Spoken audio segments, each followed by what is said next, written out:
Assalamualaikum warahmatullahi wabarakatuh. Hai Tretan Rimba. Jumpa kembali di podcast Badak Elang. Salam Rimba. Lestari. Menurut Mas Dedi, apa sih hubungan antara pendidikan dengan pemuda?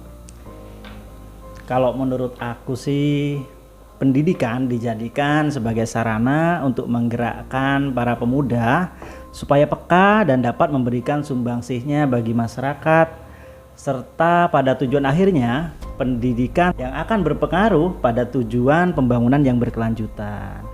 Oh, maksudnya itu pada hakikatnya pendidikan itu dapat mengarahkan pemuda ya dari pandangannya yang konservatif jadi pandangan yang progresif. Kemudian nanti muaranya menjadi pemuda yang berkarakter gitu ya Mas ya? Iya, betul sekali. Berkarakter ialah suatu sikap yang mengedepankan watak, akhlak, dan budi pekerti. Seorang pemuda harus memiliki jiwa yang berkarakter supaya dapat menjadi contoh bagi masyarakat di lingkungannya. Karena karakter yang kuat yang terdapat dalam jiwa seorang pemuda dapat menjadi tolok ukur majunya suatu bangsa, karena kemajuan suatu bangsa ditentukan sepenuhnya oleh tangan-tangan pemudanya. Kalau kayak gitu aku jadi ingat perkataannya Bung Karno waktu beliau mengutarakan bahwa berikanlah aku 10 pemuda maka akan kugoncang dunia. Nah, salah satu bentuk pendidikan kepemudaan itu biasanya adalah dengan berorganisasi ya kan, karena organisasi itu sebagai sarana aktualisasi untuk pengembangan diri dan berkarakter, seperti itu ya Mas ya? Iya.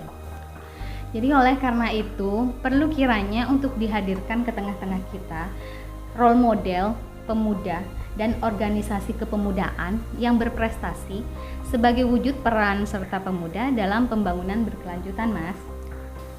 Baiklah, kita sambut dua Sri Kandi pecinta alam dari Pulau Madura. Yang pertama adalah kelompok pencinta alam Resa Cita dari SMAN 1 Pamekasan dan kelompok pencinta alam Manpala Nafiri dari MAN 2 Pamekasan. Silakan memperkenalkan diri ya. Selamat pagi, Assalamualaikum warahmatullahi wabarakatuh. Salam Rimba.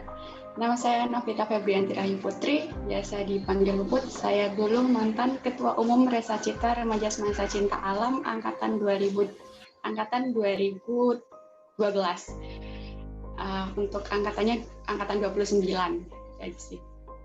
Assalamualaikum warahmatullahi wabarakatuh. Saya Nurlailatur Rahmah, bisa dipanggil Ila. Saya dari alumni kelompok pecinta alam Manpala Nafiri. Saya dulu sebagai ketua umum Manpala Nafiri angkatan 10. Wih, takjub banget lihat seorang cewek ya jadi pecinta alam bahkan jadi ketua umum. Nggak cuman sebagai anggota, tapi ternyata ini jadi ketua umum pula gitu loh. Nggak cuma satu tapi dua gitu loh yang ada di depan kita. Nyata ini loh, bukan hoax. Nah, kita tahu banget kan kalau pecinta alam itu kan identiknya sama yang berat-berat gitu kan. Naik gunung, yang terjal kayak gitu, terus keril yang berat. Oh my god, gimana ya, nggak kebayang gitu loh. Nah, aku mau nanya nih, sebelum mereka bergabung ya dengan kelompok pencinta alam itu apa sih motivasinya gitu loh? Iya nggak? Ayo bisa dijelaskan dulu sama siapa tadi? Mbak Puput ya? Sama Mbak Ila ya? Sama Mbak Ila. Oke, silakan Mbak. Sebenarnya kalau motivasi dari ikut pecinta alam sendiri ya karena dulu emang kok kayaknya seru gitu ya ikut Resa Cita nih, akhirnya ya udah nyoba masuk. Ya dulu juga sempat nyoba pramuka tapi ternyata nggak bertahan lama, akhirnya tetap di Resa Cita karena banyak kegiatan juga yang seru-seru, akhirnya ya menetap sampai akhirnya 3 periode tetap di Resa Cita. Tadi sih kalau motivasinya. Mungkin ikut Manpala itu gara-gara penasaran aja, pengen ngisi waktu luang juga, terus sempat dapat informasi dari kakak tingkat kalau kegiatan PA tuh kayak gini-gini seru, kegiatannya banyak kegiatan alam gitu, jadi kan jadinya ikut Manpala Nafiri sampai jadi alumni. Kalau dari segi kelembagaan kelompok pencinta alam itu seperti apa sih Nah, sekarang gilirannya Puput duluan, baru dilanjutkan Ila. Silahkan. Organisasi kepecinta alaman tertua di Pamekasan kali ya. Resa Cita sendiri kan berdiri tanggal 16 September 84. Sekarang udah sekitar 36 tahun. Dan kalau dari segi organisasi, kita dan kebetulan Resa Cita tuh solid-solid banget antara anggota sama alumninya. Makanya kita tuh masih kenal sama angkatan yang bahkan angkatan 12 kita masih tahu, angkatan 13 kita masih tahu, ya karena sesolid itu kalau Resa Cita. Nah, anggotanya sendiri, kebetulan pas zaman saya, anggotanya mayoritas cewek, cowoknya bahkan cuma 1 orang aja. Mungkin setelah saya juga masih dominan cewek sih, gitu. Untuk yang angkatan yang sekarang sepertinya sudah mulai cowok, mulai bermunculan lagi. Untuk Manpala Nafiri sendiri mungkin nggak terlalu jauh beda sama Resa Cita ya, karena anggotanya juga dominan perempuan. Terus selama saya jadi anggota Manpala Nafiri, 2 tahun sebelum saya itu ketua umumnya itu perempuan. Kebetulan setelah itu saya juga perempuan, adik kelas saya juga ketua umumnya perempuan. Kalau sekarang sudah ketua umumnya udah laki-laki.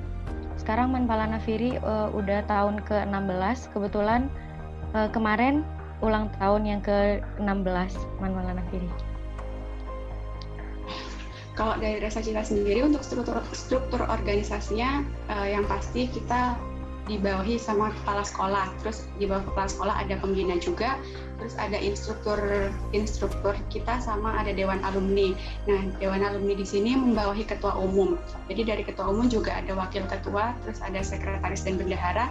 Nah, ketua umum sama wakil ketua di sini juga membawahi, kita ada beberapa divisi.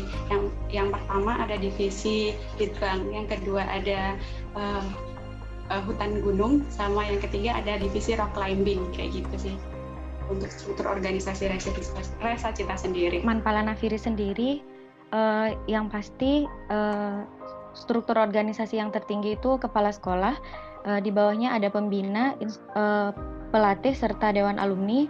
Setelah itu ada ketua umum Manpala Nafiri, ada wakil ketua, sekretaris dan bendahara. Letak perbedaannya itu ada di divisi. Kalau Manpala Nafiri divisinya ada 6 divisi. Yang pertama divisi konservasi, divisi rock climbing, divisi keorganisasian, divisi base camp, divisi humas, dan divisi hutan gunung. Di satu kelompok pencinta alam biasanya ada program kerja nih. Nah, khusus Resa Cita, apa aja sih program kerja tahunannya?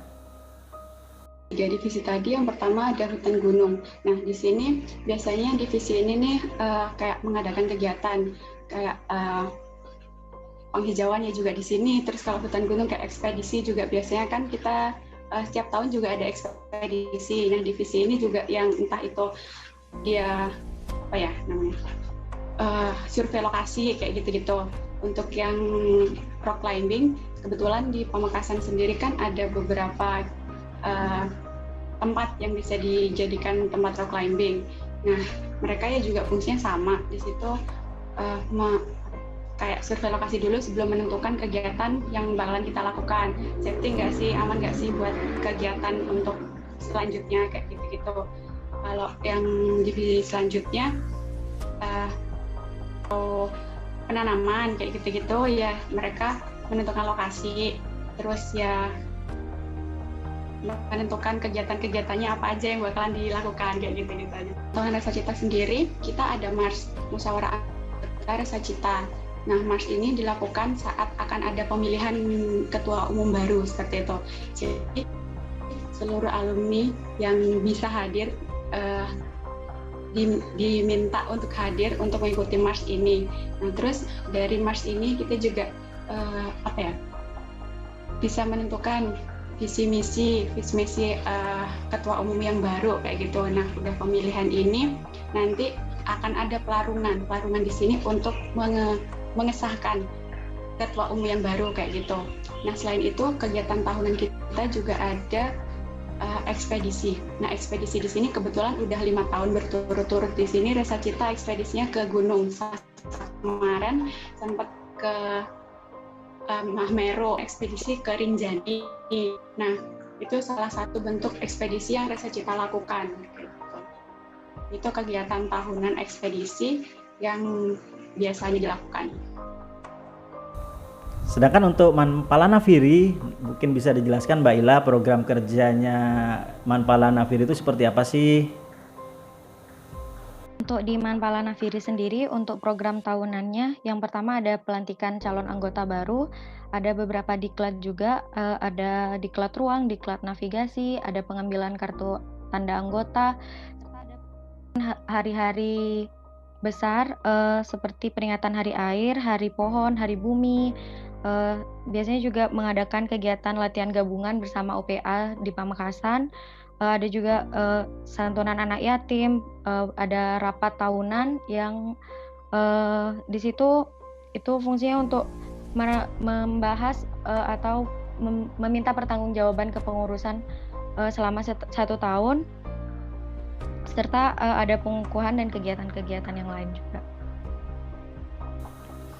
Kemudian ini dalam prosesnya ya, inovasi apa aja sih yang dilakukan kelompok pencinta alam Resa Cita dan Manpala Nafiri sehingga menjadikan hal itu sebuah pembeda gitu dibandingkan dengan kelompok pecinta alam lainnya?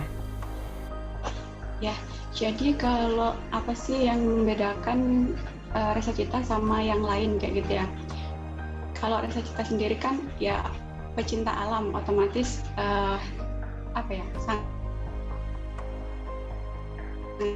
kaitannya sama kegiatan-kegiatan alam, entah itu ya tadi rock climbing ataupun ekspedisi itu sendiri sama naik turun gunung kayak gitu. Cuma di sini kan kita nggak cuma mengedepankan kegiatan-kegiatan alam yang kayak rock climbing, caving dan lain-lain. Di sini kita juga mengedepankan kayak penghijauan. Makanya kenapa Resa Cita punya kelompok-kelompok tani binaan kayak gitu. Kita juga punya tagline menjadi sahabat bagi alam. Nah itu Resa Cita, tagline Resa Cita menjadi sahabat bagi alam. Jadi semacamnya motivasi kita sendiri untuk terus mengembangkan penghijauan kayak gitu. Kita juga di Hari Bumi kemarin juga mengadakan penanaman pohon-pohon kayak gitu yang bekerja sama Dinas Kehutanan Pamekasan kayak gitu. Resa Cita memiliki kelompok binaan. Desa pertama, Samiran, Kecamatan Propo. Awal penanaman pada tahun 2013 dengan penanaman pohon akasia kurang lebih 150 pohon di lahan yang luasnya kurang lebih 300 meter persegi. Kondisi lahan saat ini, penutupan tajuk sudah hampir sempurna. Pohon menghasilkan 39 ton oksigen tiap tahunnya. Manpala Nafiri sendiri inovasinya karena kami sekolah kami itu mempunyai lahan yang tidak terpakai itu lumayan luas digunakan. Jadi kami membuat hutan mini di 3 lokasi. Bibit yang ditanam itu bermacam-macam, ada bibit sukun, tapi paling banyak bibit mahoni. Untuk sekarang perkembangan bibitnya itu sudah jadi pohon yang udah besar banget karena udah 5 tahun kurang lebih 5 tahun penanamannya. Selain itu kami juga membuat membuat rumah bibit yang di situ fungsinya untuk menampung bibit yang kami dapatkan dari Dinas Kehutanan sebelum disalurkan kepada masyarakat. Jadi bibitnya kami rawat di situ dulu. Selain kegiatan itu kami juga ada kegiatan penelitian pembibitan. Bibitnya itu bibit akasia dan mahoni, supaya bibit hasil dari kegiatan pembibitan itu kami bisa tanamkan kembali. Selain kegiatan itu juga kami juga melakukan penanaman di kanan dan kiri sungai. Ada juga kegiatan aksi cabut paku untuk mencabut jalan di Kabupaten Pamekasan. Selain itu juga ada kegiatan penanaman mangrove di kawasan pinggir pantai. Excited banget ya kegiatan-kegiatannya. Kalau seperti itu ya Mbak Puput dan Mbak Ila, bisa nggak dijelasin ke kita gitu manfaat dari kegiatan yang sudah disebutkan tadi ya? Mungkin bisa dimulai dari Mbak Puput dulu, kemudian dilanjut sama Mbak Ila ya. Silahkan. Fungsi hutan itu sendiri kan emang ya untuk sebagai penghasil oksigen yang pertama. Terus kita juga bisa menanam dan mengajarkan ke anggota-anggota Resa Cita yang lain. Kalau kita ya juga punya lahan untuk belajar penghijauan kayak gitu. Itu untuk sendiri sih, untuk anggota Resa Cita sendiri fungsinya. Kalau untuk orang-orang sekitar dari lahan-lahan tersebut di Desa Samiran itu ya mungkin adanya hutan mini tuh jadi apa ya buat mereka, kayak mungkin oksigen jadi lebih bersih kayak gitu-gitu ya Mas ya. Terus ya untuk mengurangi banjir juga kan, soalnya nggak langsung menuju tanah tapi terserap dulu ke akar-akar pohon itu kayak gitu. Intinya kami bersihkan lahan-lahan yang tidak terpakai itu, kami tanami bibit-bibit mahoni. Setelah itu tiap hari kami rawat, mulai dari bibit kami siram setiap hari sampai sekarang udah besar pohonnya, udah jadi pohon. Dan untuk manfaatnya sendiri mungkin yang pertama bisa mensuplai kebutuhan oksigen di sekitar sekolah, juga bisa membuat kawasan sekolah menjadi lebih rindang di sekitar, karena kami nanamnya juga ada di sekitar masjid, jadi mungkin bisa kalau teman-teman di sekolah mau perjalanan ke masjid jadi tidak terasa lebih panas gitu. Kedua kelompok pencinta alam ini sama-sama pernah mendapatkan sebuah prestasi dalam sebuah ajang perlombaan Wana Lestari. Nah, boleh dong diceritakan kepada Tretan Rimba di sini bagaimana pengalamannya pada saat itu. Dari kegiatan-kegiatan penghijauan yang sudah dilakukan, jadi kayak ada tadi kelompok binaan, terus ya kita punya greenhouse juga di sekolah, salah satu program unggulan kita juga, program unggulan Resa Cita di sekolah juga, sama ada ya bank sampah juga. Ya tujuan sebenarnya sih kita ingin menjadikan sekolah SMA Negeri 1 Pamekasan buat jadi sekolah adiwiyata ya, awalnya itu. Nah terus akhirnya ada salah satu alumni yang kenapa kita nggak ikutan lomba Wana Lestari aja gitu. Oke, akhirnya kita ikutan lomba Wana Lestari tingkat kabupaten dulu. Nah dari tingkat kabupaten kita coba ikut, akhirnya alhamdulillah juara 1. Dari kabupaten kita lanjut ke tingkat provinsi, dan dari tingkat provinsi sudah ada penilaian dan pengumuman keluar, akhirnya kita juara 1 juga alhamdulillah, otomatis lanjut ke tingkat nasional. Nah ke tingkat nasional di sana untuk kita sudah ikut berpartisipasi di tingkat nasional, kita diundang untuk menghadiri acara 17 Agustus di Istana Negara. Itu yang pertama, yang paling saya ingat sekali seumur hidup, live langsung, lihat secara langsung proses upacara memperingati Hari Kemerdekaan 17 Agustus di Istana Negara. Terus di sana ya waktu itu presidennya masih Bapak Susilo Bambang Yudhoyono kayak gitu 2013. Nah terus habis acara itu kita ada acara makan bersama Pak SBY juga. Jadi dari se-Indonesia, KPA se-Indonesia ada acara makan malam bersama Bapak Presiden Susilo Bambang Yudhoyono.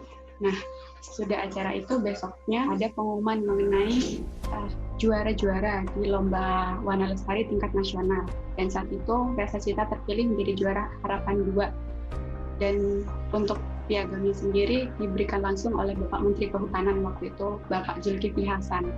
Dan ya, kami sempat berfoto bersama, dan saya mau mengucapkan terima kasih sama Resa Cita. Soalnya kalau bukan karena Resa Cita, saya juga gak bakalan berada di istana, gak bakalan ketemu Pak Susilo Bambang, dan gak bakalan berjabat tangan sama Pak Zulkifli Hasan.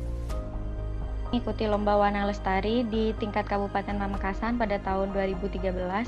Setelah itu mengikuti lomba Wana Lestari tingkat provinsi mewakili Kabupaten Pamekasan tahun 2015, dan alhamdulillah juara 1, dan mewakili Provinsi Jawa Timur untuk lomba Wana Lestari tingkat nasional di tahun yang sama juga. Setelah itu kami perwakilan Manpala Nafiri diundang untuk mengikuti upacara kemerdekaan Indonesia pada tanggal 17 Agustus tahun 2015. Yang mana waktu itu presidennya Bapak Insinyur Haji Joko Widodo dengan Ibu Menterinya Ibu Siti Nurbaya. Setelah dari mengikuti upacara, kami mengikuti kegiatan temu teladan. Itu juga ada pemberian hadiah yang diberikan langsung oleh Ibu Menteri Lingkungan Hidup dan Kehutanan. Dan alhamdulillah saya bisa berjabat tangan langsung dengan Ibu Menteri, walaupun tidak langsung dengan Bapak Presiden, setidaknya melalui perwakilan Presiden, melalui Ibu Menteri Siti Nurbaya. Seperti itu. Nah, setelah kita mendengarkan ceritanya teman-teman ini selama mereka diundang dalam kegiatan kenegaraan di Jakarta dan setelah mendapat sebuah penghargaan yang diberikan langsung oleh Menteri Kehutanan dan Lingkungan Hidup pada saat itu, wah, kita juga ikut bangga nih. Nah, sekarang kita ingin tahu nih perasaannya bagaimana sih kepada Mbak Puput sama Mbak Ila ketika setelah mendapatkan penghargaan itu ataupun saat tengah-tengah berada di sana, terutama khususnya saat mengikuti upacara kenegaraan di Istana Negara. Nah, silakan dimulai dari Mbak Puput dulu, baru Mbak Ila ya. Perasaan mengikuti mulai dari upacara 17 Agustus di Istana Negara sama orang nomor 1 di Indonesia juga excited banget ya, sekalipun ya kita ada di tenda waktu itu. Di tenda emang khusus untuk para yang ikut lomba-lomba kayak gitu. Jadi kan ada beberapa tenda yang dikhususkan untuk yang ini buat KPA, yang ini untuk peserta lomba lain kayak gitu. Ya, se-excited itu, meskipun kita nggak lihat soalnya terlalu banyak orang dan desek-desekan, akhirnya cuma bisa lihat di layar. Sama aja sih sebenarnya, cuma kan bedanya kita ada di tempat gitu yang kayaknya nggak semua orang bisa merasakan, nggak semua orang bisa ke sana kayak gitu, cuma orang-orang terpilih aja yang bisa ke sana. Ya, perasaannya waktu itu bener-bener kayak bangga banget. Udah gitu bisa bawa nama Resa Cita ke kancah nasional kayak gitu. Bisa kita yang dari Pamekasan yang merupakan kabupaten kecil lah, bisa bersaing sama 32 provinsi se-Indonesia kayak gitu. Dan alhamdulillah juga kita masih dapat juara juga di ajang lomba tersebut. Yang pasti senang banget, bangga dan bersyukur banget karena nggak semua orang bisa menjadi seperti saya gitu. Walaupun saya sebenarnya coba mewakili organisasi, yang menang kan, yang dapat penghargaan Manpala Nafiri cuma diwakili oleh saya sebagai ketua umum waktu itu. Jadi senang banget karena bisa ketemu sama Bapak Presiden walaupun cuma bisa lihat dari jauh. Terus bisa berjabat tangan langsung dengan Ibu Menteri, bisa mengikuti upacara pengibaran bendera secara langsung. Dari sebuah prestasi yang sudah diberikan oleh kelompok pecinta alam Resa Cita SMAN 1 Pamekasan maupun dari Manpala Nafiri Man 2 Pamekasan, aku ingin tahu nih tanggapan sekolah sih bagaimana sih atas prestasi yang sudah teman-teman persembahkan ini. Silakan Mbak Puput dulu, baru Mbak Ila ya. Sekolah mengenai kelompok pecinta alam ya kayaknya udah bukan rahasia lagi ya, pecinta alam di mata sekolah tuh kayak gimana gitu. Terus ya kita mau izin buat mengadakan kegiatan aja di sekolah kayak sulit banget, tapi ya kitanya nggak menyerah dan akhirnya diizinkan. Kadangnya kita juga pernah dianggap sebelah mata kayak gitu kan. Kayaknya itu udah bukan rahasia lagi kayak gitu-gitu, pecinta alam di sebuah sekolah kayak gitu. Nah, terus akhirnya ya kita tetap ngikut lomba itu, juara 1 tingkat kabupaten, tingkat provinsi, dan akhirnya juara sekalipun harapan 2 di tingkat nasional. Oke, kita mulai dilirik. Kalau dari sekolah kita mulai dilirik. Pernah ya kepala sekolahnya udah mulai ngajak ngobrol ke saya waktu itu sebagai ketua umum. Terus ya kita ceritakan kayak gimana sih perjuangan kita gitu. Maju terus pantang mundur ya. Kejar terus sampai juara 1 loh ya. Nah, terus kalau yang dari Manpala Nafiri sendiri gimana tanggapan sekolahnya pada saat itu? Di Manpala Nafiri sendiri agak sedikit berbeda ya. Soalnya kalau dari Manpala Nafiri kebetulan kepala sekolahnya sangat mendukung untuk kegiatan PA sendiri gitu. Jadi waktu pertama kali tahu kalau PA akan mengikuti kegiatan lomba warna lestari di kabupaten, sekolah itu sangat mensupport. Setelah alhamdulillah kita menang juara 1 dan mendapat info kalau kita akan dikirim mewakili Kabupaten Pamekasan, sekolah justru semakin mendanai, semakin mensupport, semakin memberikan dukungan penuh gitu. Jadi yang pasti prestasi yang sudah kami dapatkan itu sangat membanggakan sekolah. Sampai waktu itu kami disambut oleh Agama Kabupaten Pamekasan Kementerian Agama Kabupaten Pamekasan, karena Man sendiri kan di bawah naungan Kementerian Agama gitu. Jadi waktu kami pulang dari Jakarta, kami disambut di sana oleh pihak Kementerian Agama Kabupaten Pamekasan, diberikan penghargaan, diliput di media seperti itu. Wow, hebat ternyata ya, sekolahnya begitu mensupport dari awal hingga mendapatkan kejuaraan pada saat itu ya.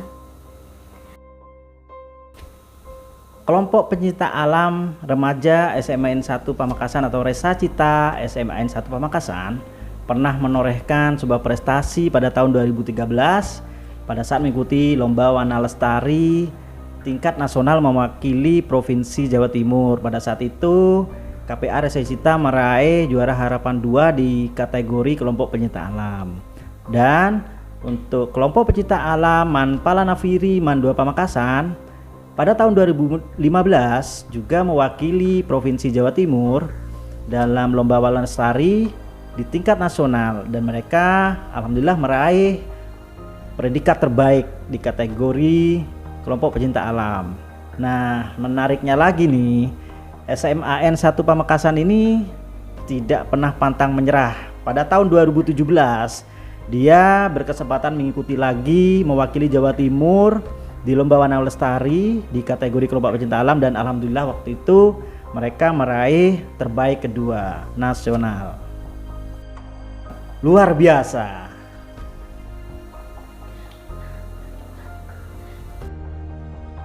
Dengan hadirnya dua orang pemuda di sini yang sangat-sangat berprestasi dan sangat-sangat memberi inspirasi bagi kita semua, kita mengharapkan kepada mereka berdua, Mbak Puput dan Mbak Ila, coba berikan motivasi kepada pemuda-pemuda khususnya Tretan Rimba agar mereka bisa mencontoh seperti apa sih pemuda dalam mengisi pembangunan itu melalui sebuah prestasi. Silakan Mbak Puput dan Mbak Ila. Semua yang udah kita ceritakan tadi nih, ada beberapa harapan sih dari aku sendiri buat semuanya. Jadi ya kita sebagai pemuda, nah kebetulan pas hari ini Hari Sumpah Pemuda ya, jadi ayolah kita sama-sama jaga lingkungan. Terus ya jangan biarin bumi kita nih semakin kayak gini gitu loh, mau sampai kapan. Ya lakukan hal kecil aja kayak buang sampah di tempatnya gitu aja, itu aja loh udah bener-bener cukup kayak gitu. Ya kalau kalian juga mau menanam pohon ya itu lebih baik lagi, nggak cuma buang sampah di tempatnya kayak gitu aja. Ya gitu aja sih harapannya.